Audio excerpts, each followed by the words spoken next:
Hello friends, welcome to my channel dietetics notes. Friends, आज मैं आपको द रिसर्च प्रोसेस के बारे में बताऊंगी। तो आज का जो मेरा टॉपिक रहेगा वो रिसर्च प्रोसेस रहेगा। इसमें जो मैं इंक्लूड कर रही हूँ वो रिसर्च डेफिनेशन रहेगी, nature and characteristics of research रहेगा, रिसर्च का जो टोटल प्रोसेस है वो रहेगा और उसके जो स्टेप्स हैं वो इसमें आपके रहेंगे। Let's start. तो फ्रेंड्स, पहले हम स्टार्ट करते हैं रिसर्च डेफिनेशन से। तो फ्रेंड्स, रिसर्च की डेफिनेशन क्या है? रिसर्च का मतलब क्या है? मतलब हम लोग बोलते हैं अरे इसकी रिसर्च कर लो या उसकी रिसर्च कर लो। रिसर्च क्या होता है? रिसर्च का मतलब होता है री और सर्च, मतलब दोबारा से किसी भी चीज को सर्च करने को रिसर्च बोलते हैं। आपको मैंने यहाँ बताया भी हुआ है, देखिए।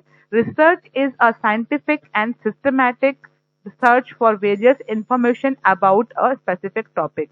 जो रिसर्च होता है वो एक साइंटिफिक और एक सिस्टमैटिक मेथड होता है जिसके थ्रू हम किसी टॉपिक की बारे में कुछ इंफॉर्मेशन निकालते हैं और एक साइंटिफिक वे में और सिस्टमैटिक वे को हम फॉलो करते हैं।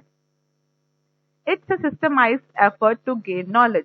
और रिसर्च करने से क्या होता है, ये एक सिस्टमाइज्ड एफर्ट होता है। मतलब आप एक तरीके से किसी चीज की रिसर्च कर रहे हैं, किसी में एफर्ट कर रहे हैं, उसके बारे में सारी जानकारी निकाल रहे हैं जिससे कि आपकी नॉलेज बढ़े, जो आप उससे आउटपुट चाहते हैं वो आउटपुट आपको रिसीव हो।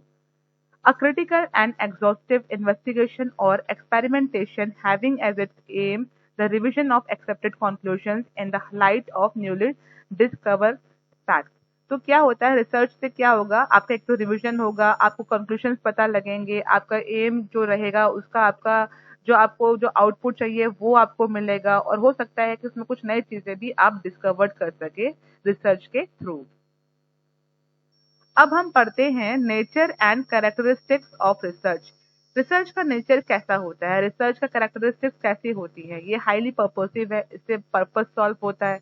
Patience and courage needed. इसको करने के लिए बहुत ही करेज एंड पेशेंस की जरूरत होती है। आप सोचोगे कि मैं एक दिन में सारी रिसर्च कर लूंगा, तो एक दिन में नहीं होती है, इसमें बहुत टाइम लगता है। इसमें आपको कई सारे रिसर्च पेपर्स पढ़ने पड़ते हैं, चीजों को इन्वेस्टिगेट करना पड़ता है, तब जाके आपका एक आउटपुट जो आप चाहते हैं, आपका जो ऑब्जेक्टिव होता है वो आपको रिसीव होता है।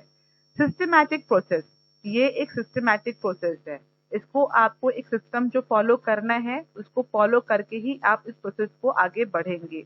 Directly toward solution of problem, और ये आपको जो डायरेक्ट करता है रिसर्च, जब आप सिस्टमैटिक प्रोसेस को अप्रोच करेंगे एंड साइंटिफिक प्रोसेस को अप्रोच करेंगे तो ये आपको सीधे आपकी प्रॉब्लम के सॉल्यूशन की ओर लेकर जाएगा।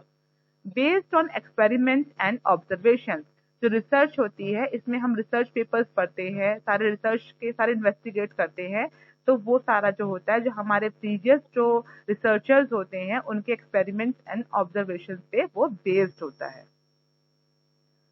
अब हम जानते हैं कि रिसर्च प्रोसेस क्या होती है। रिसर्च प्रोसेस के मतलब, प्रोसेस का मतलब क्या है? एक तरीका। रिसर्च का प्रोसेस क्या होता है? The research process consist of a series of systematic procedures that a researcher must go through in order to generate knowledge that will be considered valuable by the project and focus on the relevant topic।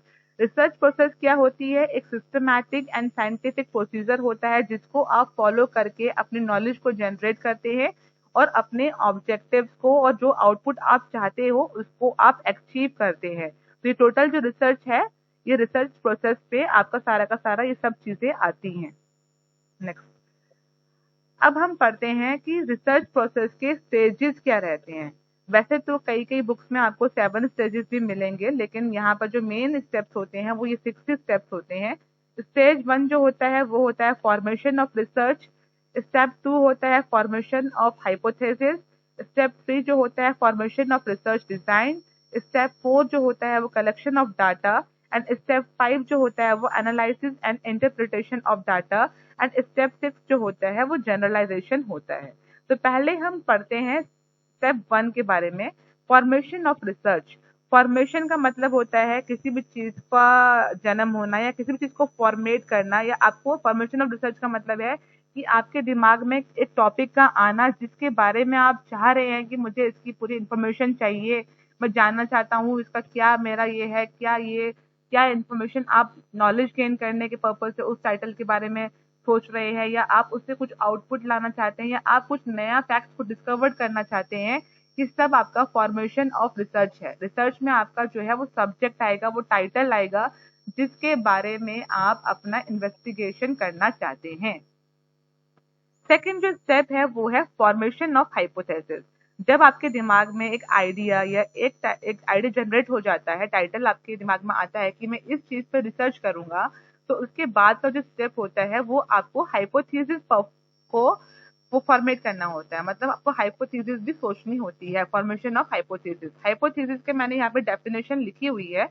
Hypothesis is a tentative proposition suggested as a solution to a problem or as an explanation of some phenomena। Hypothesis क्या होता है? एक आप अपना research का क्या objective लेकर आ रहे हैं, क्या सॉल्यूशन दे रहे हैं, या आप कौन सी चीज को एक्सप्लेन करना चाहते हैं, या आप क्या चाहते हैं कि मेरा क्या आउटपुट आए। हाइपोथेसिस वो होता है, आप एक टेंटेटिव प्रोपोजिशन देते हैं कि सॉल्यूशन, किसी भी जो आपकी प्रॉब्लम है उसका सॉल्यूशन का, और उसको एक्सप्लेन करते हैं उसका फिनोमिना को। ठीक है, तो फॉर्मेशन ऑफ हाइपोथेसिस मतलब आप एक टेंटेटिव सजेशन दे रहे हैं, एक टेंटेटिव सॉल्यूशन दे रहे हैं, या एक और इसका एक्सप्लेनेशन कर रहे हैं। स्टेप 3 में क्या होगा? Formation of research design. जब आपका रिसर्च का टॉपिक हो जाएगा, जब आप उसके ऊपर हाइपोथेसिस दे देंगे कि आपके ऑब्जेक्टिव क्या हैं, आप क्या चाहते हैं इस रिसर्च से, आप क्या साबित करना चाहते हैं, या आप क्या एक्सप्लेन करना चाहते हैं, या आप इस प्रॉब्लम का क्या सॉल्यूशन आपके दिमाग में नजर आ रहा है, तो वो जो है वो आपका फॉर्मेशन ऑफ हाइपोथेसिस में आएगा। तो उसके बाद आप एक रिसर्च डिजाइन बनाएंगे कि मैं इस पैटर्न को फॉलो करके मेरा सैम्पलिंग मेथड क्या रहेगा, मेरा रिसर्च मेथड क्या रहेगा, जो पूरा जो आपकी मेथडोलॉजी रहेगी वो आप अपने स्टेप 3 में डालेंगे। फिर उसके बाद आएगा स्टेप 4। स्टेप 4 में आपका आएगा कलेक्शन ऑफ डाटा। फिर आप जब इन 3 चीजों को कर लेंगे, स्टेप 1 को भी कर लेंगे, स्टेप 2 को भी कर लेंगे, स्टेप 3 को भी कर लेंगे, फिर आप अपना, अगर आपका सर्वे वर्क है तो आप उसमें डाटा को कलेक्शन करेंगे, कि जो नॉलेज है उसको कलेक्ट करेंगे, लोगों के रिसर्च पेपर्स पढ़ेंगे, जाएंगे, जैसा भी आपका रिसर्च का टॉपिक होगा उसके हिसाब से फिर आप अपने डाटा का कलेक्शन करेंगे।